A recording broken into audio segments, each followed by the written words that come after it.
అందరికీ నమస్కారం. ఈ రుచికథను రచించిన వారు చెన్నుగారు.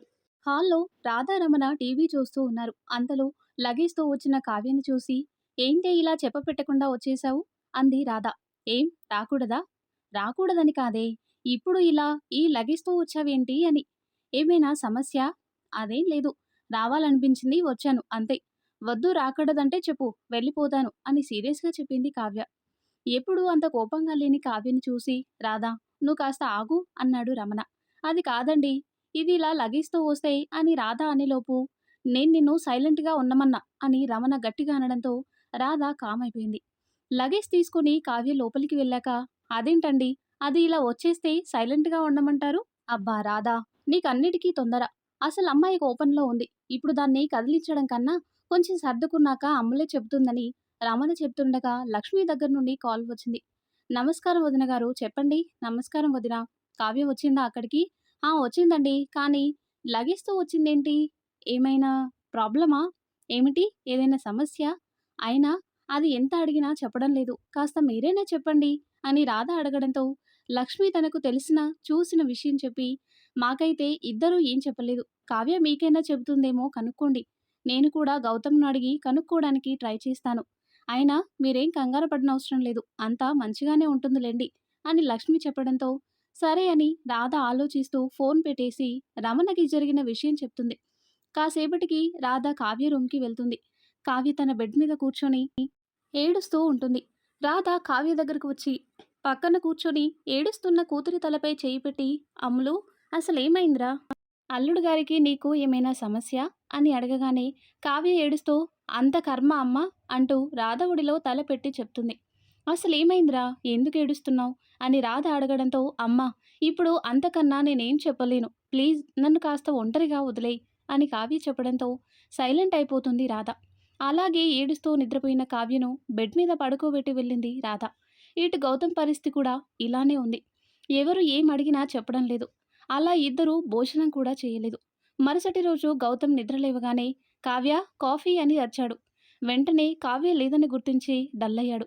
కావ్య లేని వెలితి గౌతమ్కి కనిపిస్తూనే ఉంది. కావ్య లేకపోయినా ఉన్నట్లు తననే గమనిస్తున్నట్లు ఉంది గౌతమ్కి. ఇంకా ఆ రూమ్లో ఉండలేక రెడీ అయ్యి బయటకు వచ్చి, అమ్మ, నేను ఆఫీస్కి వెళ్ళొస్తా అని స్టార్ట్ అయ్యాడు. అంతలో, రే గౌతమ్, టిఫిన్ చేసేసి వెళ్ళు, నిన్నటి నుండి ఏం తినలేదు కూడా నువ్వు అని సరిత అనడంతో, వద్దత్తా, నాకు ఆకలిగా లేదు అంటూ వెళ్ళిపోయాడు. ఆఫీస్కి వెళ్ళిన గౌతమ్ ఎంత కాన్సన్ట్రేట్ చేసి వర్క్ చేద్దామనుకున్నా తన వల్ల కాకపోయేసరికి లీవ్ పెట్టేసి బయటకు వచ్చాడు. కానీ తన ఆలోచనలు మొత్తం కావ్య చుట్టూనే ఉండటంతో, ఛా, అనవసరంగా కావ్యను కొట్టానా? నిజానికి ఏ అమ్మాయి అయినా ఆ సందర్భంలో అలానే ఆలోచిస్తారు. నేను కొంచెం అర్థం చేసుకోవాల్సింది. ఛా, తప్పు చేశాను. తప్పంతా నాదే. సారీ కావ్య. ఇప్పుడు నీకు నిజం చెప్పినా వినే సిచ్యువేషన్లో లేవు. అయినా నీకు నేను ముందే చెప్పేసి ఉండాల్సింది అనుకుంటూ ఇంటి ముందు కారు ఆపాడు. రే గౌతమ్, కావ్య ఒక్కరోజు ఇంట్లో లేకపోతే ఇల్లంతా ఏదో వెలితిగా ఉంది. నువ్వెళ్ళి కోడల్ని తీసుకుని రారా. ఏంటమ్మా నువ్వు? నేనా దాన్ని ఇంట్లో నుండి వెళ్ళిపో అంది? దానంతట అదే వెళ్ళింది. అలాగే దానంతట అదే రాని. నోరు ముయ్యరా. కావ్య మీది చేయి చేసుకోవడమే తప్పు. అసలు ఈ విషయం మీ అక్క బావకి తెలిస్తే ఇంకేమైనా ఉందా? అయ్యో అమ్మ, ప్లీజ్ అలాంటి పనులు చెయ్యకు. వాడు ఫీల్ అవుతాడు. నేనే వాళ్ళు తిరిగి ఇండియా వచ్చేసరికి నీ కోడల్ని తీసుకొస్తా. వాడికి మాత్రం చెప్పకు అని రూమ్లోకి వెళ్ళిపోయాడు. అవును, అమ్మకైతే చెప్పను. కావ్యని అక్క వాళ్లకు జరిగింది చెప్తే, అమ్మో, ఇంకేమైనా ఉందా? అసలే తలతిక్కల్ది, చెప్పినా చెప్తుంది. అయినా దానికి నా మీద ఇంతే నా నమ్మకం. దాని మొగుడు ఎలాంటివాడు దానికి తెలియదా? రే గౌతమ్, ముందు ఇవన్నీ కాదు కానీ ముందు ఆ కావ్య మేడంకి చెప్పాలి. ఇక్కడ విషయాలు ఎట్టి పరిస్థితిలో అక్క వాళ్లకు చెప్పొద్దు అని అనుకుంటూ కావ్యకి కాల్ చేస్తాడు. రూమ్లో పడుకొని ఉన్న కావ్య ఫోన్ రింగ్ అవ్వడంతో ఛార్జింగ్లో ఉన్న ఫోన్ దగ్గరికి వెళ్ళి నెంబర్ చూసి, నిన్న కొట్టి ఈరోజు ఫోన్ చేస్తున్నాడు అంటూ కాల్ కట్ చేసింది. అమ్మని, నా కాలే కట్ చేస్తావా, చెప్తా ఆగు అంటూ మళ్ళీ కాల్ చేశాడు. మళ్ళీ కాల్ కట్ చేసింది కావ్య. దీనికి బాగా పొగరు పట్టింది, పిచ్చి పట్టింది. కట్టుకున్న వాడిని అని కూడా చూడకుండా, కనీసం జాలి కూడా లేకుండా కాల్ కట్ చేసింది రాక్షసి, దెయ్యం అంటూ బెడ్పై విసిరేశాడు. అంతలో అక్కడికి వచ్చిన పూజ, బావా సారీ, ఇదంతా నా వల్లే, నేనే తొందరపడ్డాను. నేను నీకు ఇష్టపడుతున్నాను అని చెప్పకుండా ఉండాల్సింది. ఇప్పుడు ఇదంతా నా వల్లే. అదేం లేదు పూజ, నువ్వలా ఫీల్ అవ్వకు. నువ్వు నా అత్త కూతురు. బావా, నాకు భయంగా ఉంది. రేపు నిజం తెలిస్తే అక్క, అత్త, ఆఖరికి అమ్మ కూడా నన్ను క్షమించదు. నువ్వు అలాంటి భయాలేం పెట్టుకోకు పూజ. ఎవరు వచ్చినా మన బంధాన్ని కాదనలేరు. సరేనా? అని గౌతమ్ చెప్పడంతో పూజ సైలెంట్ అయిపోయింది. రాధ, రమణ హాల్‌లో ఒకరికి మించి ఇంకొకరు ఆలోచనలో ఉన్నారు. ఇంతలో కావ్య అక్కడికి వచ్చి రమణ దగ్గర కూర్చొని, "నాన్నా, నేను జాబ్ చేయాలనుకుంటున్నాను." "అదేంటే ఇంతకాలం లేని ఆలోచన?" "అబ్బా! అమ్మా! చెయ్యాలనుకుంటున్నాను అంతే. నాన్న, నిజానికి నా మనసేం బాగోలేదు. ఇక్కడ మీ ఇద్దరు ఉన్నా నాకు ఎలోన్ అనే ఫీల్‌గానే ఉంది. ఉండదా మరి? మనిషి ఒక చోట, మనసు ఒక చోట ఉంటే." రాధ మాటలకు కావ్య కాస్త నొచ్చుకోవడం గమనించిన రమణ, "రాధా, ఎందుకే దాన్నలా నీ మాటలతో బాధ పెడతావు? చూడు అమ్ములు మొహం ఎలా అయిపోయిందో." "అవును, దాని మీద మీకొక్కరికే ప్రేమ. కన్న నాకు లేదు. నేను మాట్లాడే మాటలే మీకు వినపడుతున్నాయి కానీ, నా బాధ మీకు అర్థం కావడం లేదు. అసలేం జరిగిందో ఇద్దరూ చెప్పట్లేదు. ఈరోజు వీళ్ళ తొందరపాటు నిర్ణయాలు రేపటి వీళ్ళ భవిష్యత్తు మీద ఎలాంటి ప్రభావం చూపిస్తాయో అని అండి నా బాధ. అంతేకాని నా చిట్టి తల్లిని ఏడ్పించాలని కాదు" అంటూ కావ్య దగ్గరికి వెళ్ళింది. రాధ చేతిని తన చేతిలోకి తీసుకొని, "అమ్మా, నువ్విలా భయపడాల్సిన అవసరం లేదు. ఆయన ఎలాంటివారో నాకు తెలుసు." మనసులో, "అవును, నిజమే. ఆయన ఎలాంటివారో నాకే తెలుసు. ప్రస్తుతానికి మా ఇద్దరి మధ్య చిన్న డిస్టర్బ్ అంతే. నాన్న, నా జాబ్ ట్రయల్స్ గురించి నీ ఇష్టమమ్మా. కానీ జాగ్రత్త అని మాత్రమే నేను చెప్పగలను. అది కాదండి మరి అల్లుడు గారు." "రాధా, నువ్వేం మాట్లాడకు." "హలో అత్తయ్య, ఎలా ఉన్నారు? నా మీద ఇంకా కోపంగా ఉన్నారా? గొడవ నాకు గౌతమ్‌కి, మీకు నాకు కాదు కదా?" "నిజమేనే, అసలేమైంది? ఏం మీ అబ్బాయి గారు ఏం చెప్పలేదా? వాడు చెప్తే నిన్నెందుకు అడుగుతాను? మీరిద్దరూ ఇద్దరే." "సరేలే అత్తయ్య, అది ఆయనే చెప్తారు కానీ, నేను కొద్ది రోజులు జాబ్ చేద్దామని, ఆ విషయం మీకు చెప్తామని కాల్ చేశాను. మీకు ఇష్టమేనా?" ఇప్పుడు జాబ్. సరే కానీ చెయ్యి." "హా కావ్య, పూజ ఇక్కడే ఉంది. మాట్లాడు, ఫోన్ ఇస్తున్నా" అని లక్ష్మి ఫోన్ పూజకి ఇచ్చింది. "హలో అక్కా, అక్కా, అయ్యో అత్త, కాల్ కట్ అయినట్టుంది" అని ఫోన్ లక్ష్మికి ఇస్తూ మనసులో, "అక్క, నువ్వు నా మీద చాలా కోపంగా ఉన్నావని, నాతో మాట్లాడటం ఇష్టం లేకనే కాల్ కట్ చేశావని నాకు తెలుసు" అనుకుంది పూజ. "పోనీ నువ్వు రిటర్న్ కాల్ చేయవే, నా ఫోన్ నుండి చేస్తాలే అత్తా." మధ్యాహ్నం అనగా ఇంటర్వ్యూ అని వెళ్ళిన కావ్య ఇంటికి రాకపోయేసరికి రమణ కంగారుగా గౌతమ్‌కి కాల్ చేశాడు. అప్పుడే ఆఫీస్ నుండి బయటకు వస్తున్న గౌతమ్ కాల్ లిఫ్ట్ చేసి, "ఏంటి మావయ్య కాల్ చేశారు? అంతా ఓకే కదా?" "అది బాబు, కావ్య ఇంటర్వ్యూ అని వెళ్ళి చాలా సేపయింది. కానీ ఇంకా ఇంటికి రాలేదు. ఫోన్ చేస్తుంటే స్విచ్ ఆఫ్ వస్తుంది. అందుకే నీకు." "అవునా మావయ్య, ఏ కంపెనీకి వెళ్ళింది?" అని డీటెయిల్స్ తీసుకొని, "మీరు కంగారు పడకండి. నేను తనని తీసుకొని వస్తాను" అంటూ కాల్ కట్ చేశాడు గౌతమ్. తన ఫోన్ నుండి కావ్యకి ఫోన్ చేశాడు. మామయ్య చెప్పినట్టు స్విచ్ ఆఫ్ వస్తుంది అనుకుంటూ కార్ డ్రైవ్ చేశాడు. ఓ పక్క కావ్య కోసం వెతుకుతూనే లక్ష్మికి కాల్ చేసి, "అమ్మా, కావ్య వచ్చిందా?" అని అడిగాడు. "లేదురా, పొద్దున్న ఫోన్ చేసి ఇంటర్వ్యూకి వెళ్తున్నా అని కాల్ చేసింది అంతే." "ఓహో, జాబ్ ట్రయల్స్ చేస్తున్నట్టు నాకు తప్ప అందరికీ చెప్పిందన్నమాట" అనుకుంటూ, "సరే అమ్మా, మళ్ళీ కాల్ చేస్తా" అంటూ ఫోన్ పెట్టేశాడు. రమణ ఇచ్చిన కంపెనీ అడ్రస్కి వెళ్తే ఇంటర్వ్యూ సాయంత్రమే క్లోజ్ అయ్యాయని వాచ్మెన్ చెప్పేసరికి గౌతమ్కి టెన్షన్ వేసింది. కావ్య ఎక్కడ ఉందో తెలియక టెన్షన్గా డ్రైవ్ చేస్తున్న గౌతమ్కి అనుకోకుండా రోడ్లో దేవుడు ఊరేగింపు కనిపిస్తుంది. ఒక్కసారిగా ఏదో గుర్తొచ్చిన వాడే ఓ 5 నిమిషాల్లో కారును గుడి ముందాపి గుడి లోపలికి వెళ్ళి చుట్టూ వెతుకుతున్న గౌతమ్కి అక్కడే కూర్చున్న కావ్య కనిపించేసరికి దగ్గరికి వెళ్ళి, "ఏ మెంటల్, ఫోన్ ఎందుకు స్విచ్ ఆఫ్ చేశావు?" అని గట్టిగా అరుస్తాడు. కావ్య సైలెంట్గా ఉంటుంది. ఇంతలో పూజారి వచ్చి, "ఏం గౌతమ్ బాబు, ఎలా ఉంది నీ ఆరోగ్యం? అంతా కులాసానా?" "హా పూజారి గారు, నిజంగా బాబు, మీకు యాక్సిడెంట్ అప్పుడు కావ్య ముక్కని దేవుడు లేడు. నిజానికి ఆమె పూజా ఫలితమే మీరు త్వరగా కోలుకున్నారని" పూజారి చెప్పేసరికి అప్పటి వరకు కోపంగా ఉన్న గౌతమ్ కావ్య వైపు చూశాడు. కావ్య కళ్ళు ఒక్కసారిగా కోపాన్ని తెచ్చిపెట్టుకున్నాయి. ఇంతలో, "అమ్మా కావ్య, ఇద్దరూ రండి, మీ పేరు మీద అర్చన చేస్తానని" పూజారి చెప్పడంతో గౌతమ్, కావ్య వెళ్లారు. అర్చన చేసి పూజారి ఇద్దరి దగ్గరికి వచ్చి సుపుత్ర ప్రాప్తిరస్తు అని దీవించగా కావ్య కోపంగా గౌతమ్ వైపు చూస్తుంది. పూజారి ప్రసాదమిచ్చి వెళ్ళిపోతాడు. కావ్య కోపంగా గుడిలో నుండి బయటకు వచ్చి గౌతమ్ పిలుస్తున్నా వినిపించుకోకుండా ఆటో ఎక్కి వెళ్ళిపోతుంది. ఇంటికి వచ్చిన కావ్యను చూసి, "కావ్య, ఎక్కడికెళ్ళావే?" అని అడిగేలోపు వెనకనే ఉన్న గౌతమ్ని చూసి, "అరే అల్లుడు గారు, రండి లోపలికి" అంటుంది రాధ. గౌతమ్ తన వెనకే వచ్చాడని తెలుసుకున్న కావ్య రూంలోకి వెళ్ళిపోతుంది. "గౌతమ్, అది చిన్నపిల్ల. తెలిసి చేస్తుందో తెలియక చేస్తుందో కానీ కొంచెం మీరు." "అయ్యో అత్తయ్య, అదేం లేదు. మీరంతగా ఫీల్ అవ్వాల్సిన అవసరం లేదు. తన మనస్తత్వం నాకు తెలుసు. ఏదో చిన్న గొడవ అంతేకాని ఇప్పుడు నేను తనతో కొంచెం మాట్లాడాలనుకుంటున్నా. మీరేం అనుకోకపోతే." "అయ్యో అదేంటి, అది నీ భార్య. నువ్వెప్పుడైనా తన దగ్గరికి వెళ్ళొచ్చు. థ్యాంక్స్ అత్తయ్య" అని కావ్య రూమ్కి వెళ్ళాడు. కావ్య ఏడుస్తూ కూర్చొని ఉంది. గౌతమ్ మెల్లగా తలుపు తీశాడు. కావ్య ఆ చప్పుడుకి తల పైకెత్తి ఎదురుగా గౌతమ్‌ని చూసేసరికి "ఎందుకొచ్చావు? ఇంకా ఏమైనా మిగిలుందా?" అంటూ అరుస్తుంది. కావ్య "నేను చెప్పేది కాస్త ఓపిగ్గా విను." "ఏం వినాలి? నేను కళ్ళారా నీ ఫోన్‌లో చూసిన మెసేజ్ అబద్ధమా? అయితే చెప్పు. ఎందుకు నువ్వు పూజ కావాలని తనకు వచ్చిన మ్యాచ్ క్యాన్సిల్ చేశారు?" అని అరుస్తుంది.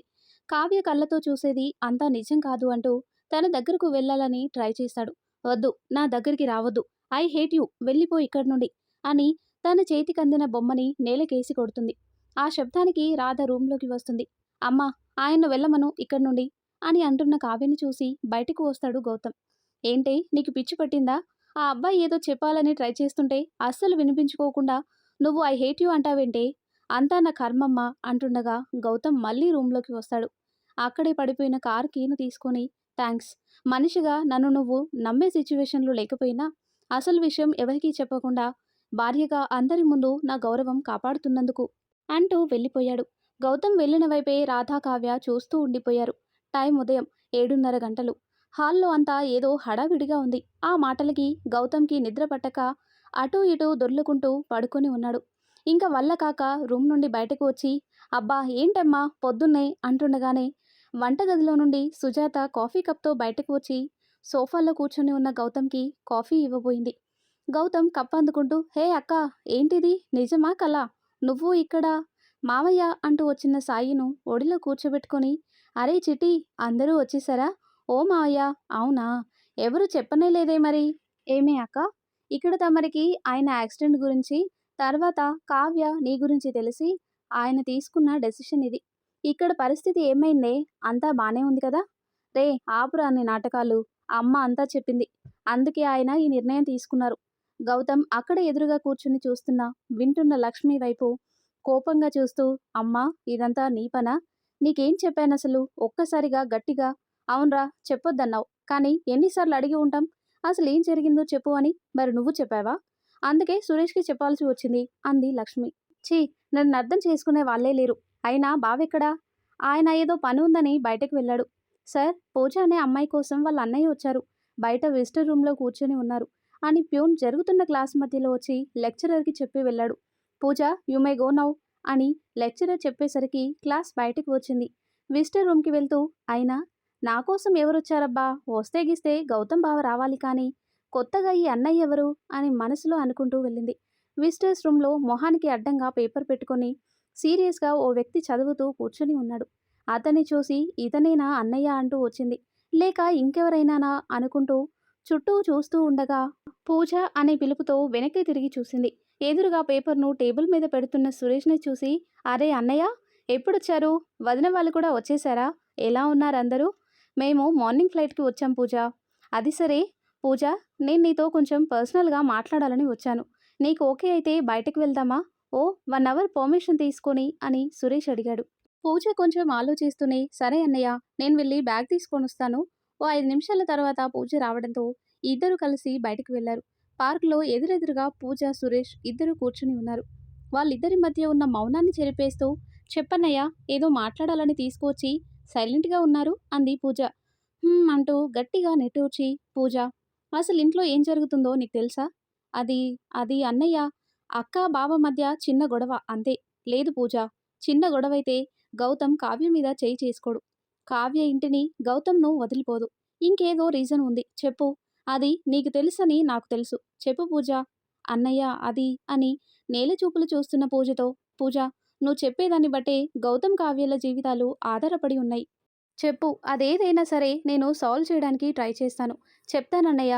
నీ వల్లనైనా వాళ్ళు తిరిగి ఒక్కటైతే చాలు" అని జరిగింది విని కోపంతో పూజని లాగిచ్చి ఒకటి కొట్టి చదువుకోమని చెప్తే "నువ్వు చేసిన పని ఇదా? ఇప్పుడు చూడు, నీ వల్ల వాళ్ళిద్దరూ ఇప్పుడు విడివిడిగా ఉన్నారు. ఎలా వచ్చింది నీకు ఈ ఆలోచన?" అని సురేష్ అడిగేసరికి పూజ ఏడుస్తూ "సారీ అన్నయ్య, దీనంతటికీ కారణం నేనే కానీ అక్కకసలు విషయం చెప్పాలని ట్రై చేశాను. కానీ నా వల్ల కాలేదు. నిజం తెలిస్తే ఇంట్లో అందరూ నన్ను ఏమంటారు అని భయం వేసింది. అంతే అన్నయ్య." కాసేపటి ఇద్దరి మౌనాన్ని ఖండిస్తూ "సరే, నేను గౌతమ్‌తో మాట్లాడతా ఒకసారి ఈ విషయం గురించి. పద, నిన్ను కాలేజ్ దగ్గర దిగబెట్టి నేను వెళ్తా" అని సురేష్ చెప్పేసరికి ఇద్దరూ తిరిగి వెళ్ళిపోయారు. "అత్తయ్య, కావ్య ఉందా?" "అరే సుజాత, ఎప్పుడొచ్చావు? సురేష్, పాప బాగున్నారా?" "అంతా బాగానే ఉన్నాం. ముగ్గురం రిటర్న్ వచ్చేసాం. కావ్య పైన రూమ్‌లో ఉంది. వెళ్ళు. నేనిద్దరికీ టీ పట్టుకొస్తా." సరే అత్తయ్య, అదే వదిన వస్తున్నట్టు చెప్పనే లేదు. మీరు చెప్తున్నారా అన్నీ? మేం చెప్పడానికి వచ్చేసాం అంతే. తన మాటలకు కాస్త చిన్నబుచ్చుకున్న కావ్యని చూస్తూ, ఎలా ఉన్నావింతకీ అని అడిగింది సుజాత. అంతలో టీ తీసుకుని వచ్చిన రాధ, దాని గురించి ఎందుకలా అడుగుతావు సుజాత? సరిగా అన్నం తినదు, కంటి నిద్రపోదు. పోనీ ఏం జరిగిందో అయినా చెప్పు అంటే చెప్పదు.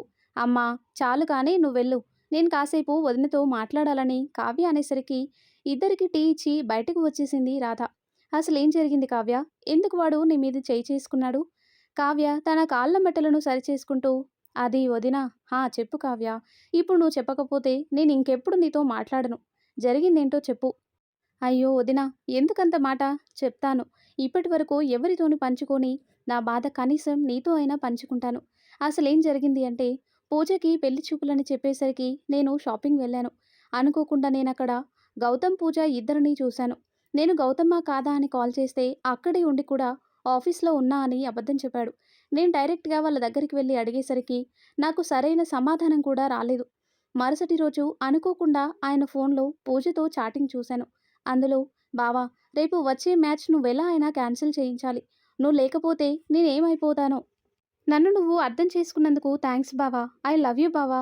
అయినా ఈ పెళ్లి జరగకపోతే నేను బ్రతకలేను అంటూ మెసేజ్ ఉంది.